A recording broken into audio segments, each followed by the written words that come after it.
Hi friends, ഞാൻ അമാനുള്ള പുത്തലം ലക്ഷദ്വീപിലെ Androth ദ്വീപുകാരനാണ്. Voyage ലക്ഷദ്വീപിൻ്റെ പുതിയൊരു വീഡിയോയിലേക്ക് ഏവർക്കും സ്വാഗതം. ഇന്ന് സമൂഹ മാധ്യമങ്ങളിൽ ചർച്ചാ വിഷയമായിക്കൊണ്ടിരിക്കുന്ന മാലദ്വീപിനോട് തന്നെ കിടപിടിക്കാൻ സാധ്യതയുള്ള ഇന്ത്യയുടെ സ്വന്തം ലക്ഷദ്വീപ്. ലക്ഷദ്വീപിലെ കുട്ടികൾ കടൽ കുളിക്കുന്ന മനോഹരമായ കാഴ്ചകളാണ് ഇന്നത്തെ വീഡിയോയിൽ ഞാൻ നിങ്ങളിലേക്ക് എത്തിക്കാൻ ഉദ്ദേശിക്കുന്നത്.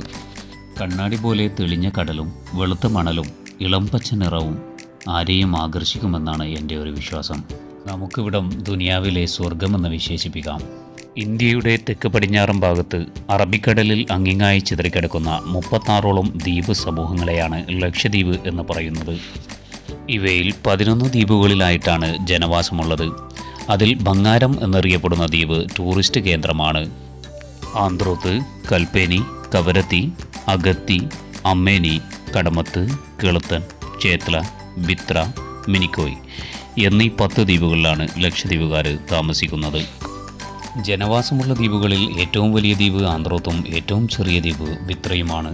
കവരത്തിയാണ് ലക്ഷദ്വീപിൻ്റെ തലസ്ഥാനം. അഗത്തി ദ്വീപിലാണ് ലക്ഷദ്വീപിലെ ഒരേ ഒരു എയർപോർട്ട് സ്ഥിതി ചെയ്യുന്നത്.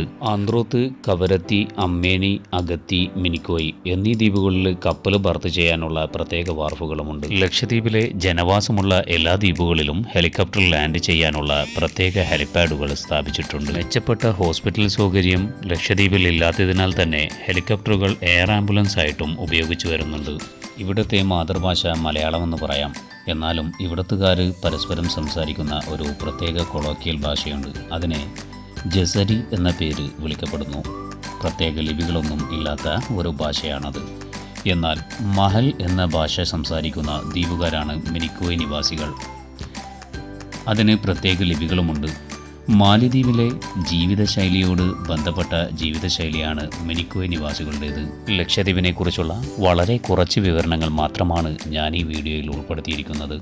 നിങ്ങൾ ഈ വിവരങ്ങൾ പുതുതായി അറിയുന്നതാണെങ്കിൽ നിങ്ങളുടെ അഭിപ്രായങ്ങൾ കമൻറ്റ് ബോക്സിൽ രേഖപ്പെടുത്തുക. ലക്ഷദ്വീപിനെക്കുറിച്ച് കൂടുതൽ അറിയാവുന്നവർ നിങ്ങൾക്ക് അറിയാവുന്ന കാര്യങ്ങൾ കമൻറ്റ് ബോക്സിൽ രേഖപ്പെടുത്തുക. താങ്ക്